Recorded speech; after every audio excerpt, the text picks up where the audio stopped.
Hey everyone, Steven here from Illiterate Gaming, and today we are going to be working on an automatic pumpkin pie machine. It's a 3-in-1 farm, and it's very survival friendly, and it doesn't use too many resources.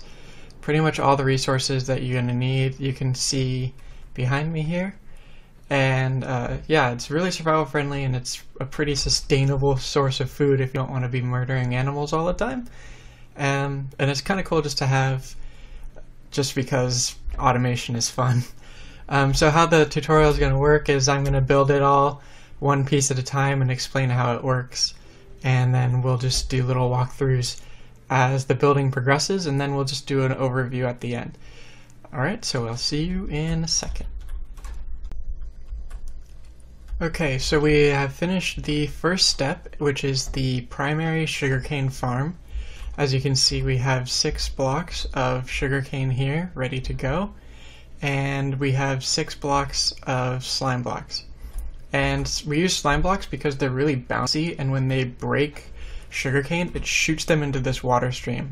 It's a lot more reliable than a regular piston. So we use that. And the cool thing about slime blocks is they join together. So you can have up to 6 of them combined at a time without using any additional inputs, and they'll all move as a unit. So the cool thing is we can just use this one piston, this one sticky piston here, which will push this entire row of blocks. So it's pretty resource friendly in that regard.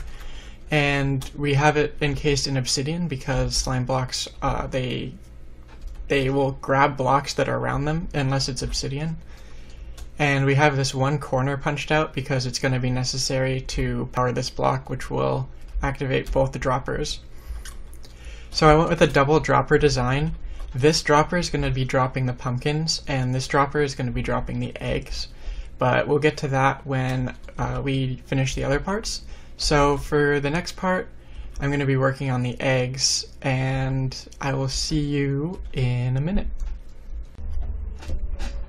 Okay, so we have constructed the chicken cage, and there is 1 chicken in there. That's pretty much all you need for a farm of this scale. The eggs should keep up well enough. If you are unsure, you can definitely use 2 chickens. They're really easy to get, so it doesn't really matter. But you only really need 1, and that should lay enough eggs to keep you relatively even. And as you can see, we have this hopper face into the dropper here, and this hopper facing into here. This is going to come into play when we work on the pumpkin farm, and you'll see when it gets to that part. But just know that this is part of the layout that you're going to need to construct the chicken cage. And one thing I forgot to mention earlier, when I do building, the iron blocks are representing just regular any old blocks that you can make anything, and the gold blocks are redstone intensive. So if a block is gold, that means that there is some form of redstone going in or around it that it needs to you need to pay specific attention to it. So this is going to be important, and then for future reference, gold blocks are redstone. So I'm going to get the pumpkin portion of the build in place, and I will get back to you when that's done. Okay, so we finished the third portion of the farm, the pumpkin portion, and as you can see, we already have a pumpkin growing in there. I've planted pumpkin plants on the 4 corners here with grow spaces in between. It helps the pumpkins grow faster if there's multiple ways that they can possibly grow. They just get more, they check for more spaces. And I put glowstone in the middle just so that it stays lit and has a good light level for growth. And above it we have a piston extender with a redstone block. These are all sticky pistons, which will power this redstone here, which will activate all of the piston crushers. So as an example, we'll hit that. It breaks the pumpkin. And then beneath it we have the hopper minecart on a powered rails circuit. And when you do this, you have to be careful not to power your rails next to the hopper in the middle. So you kind of have to do something tricky like this, where you have it going into a block like this that's powered by a lever, and that will keep it going around in a circle nicely. And every time it passes over this hopper, it'll drop one item off. So when the pumpkins break, it'll pick it up, drop it in this, which will move it to the middle, which will then put it in the dropper here. And that's waiting for a redstone current, or redstone signal that we're going to do in the next part. So first we're going to build the timing mechanism and the redstone pulse to activate everything at once. So we're going to get the timer done, and then we will return for that part of the video. Okay, so we've finished the first portion of the redstone, and I'm going to try and take it slow just to help understand. And I've switched into spectator mode so we can get more up close into some of the redstone-y bits, just for clarity. Down here we have a hopper timer, and inside of that we have 32 blocks going back and forth. So about every 30 seconds or so, this will have a pulse which will cause the slime blocks to come forward and harvest some of the sugarcane. So how this works is every time the redstone block in the middle shifts here, it powers this block right here, which will deactivate the torch, which will send a quick pulse through, which will it'll turn itself off as soon as it turns itself on, basically. And it just does a quick pulse with the piston here.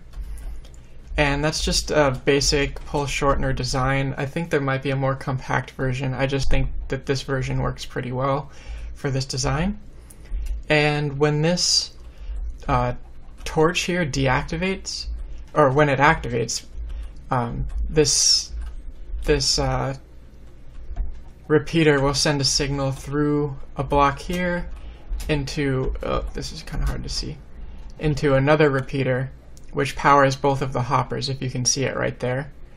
So basically repeater, block, and that powers both of the droppers, which will drop the items from above and the items from the chicken into the water stream, which will lead us down to the hopper, which goes into our chest.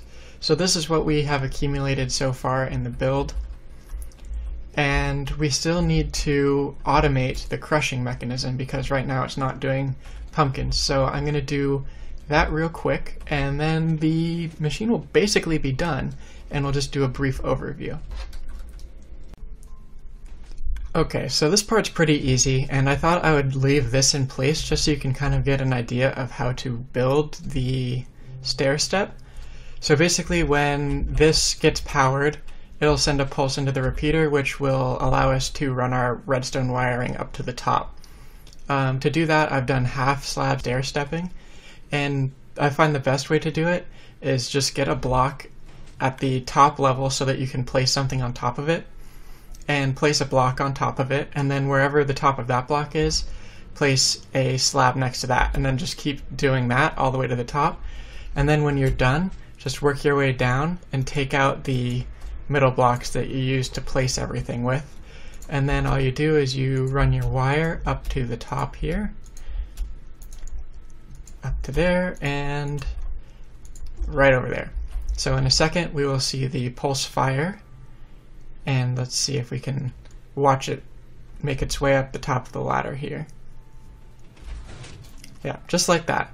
So it just crushes it and then picks up by the hopper, into that, and into the stream. So all in all, this is pretty much the whole size of it, and it will basically spit everything into a chest, and then all you need is a crafting table right next to it, and you can make yourself pumpkin pies for days.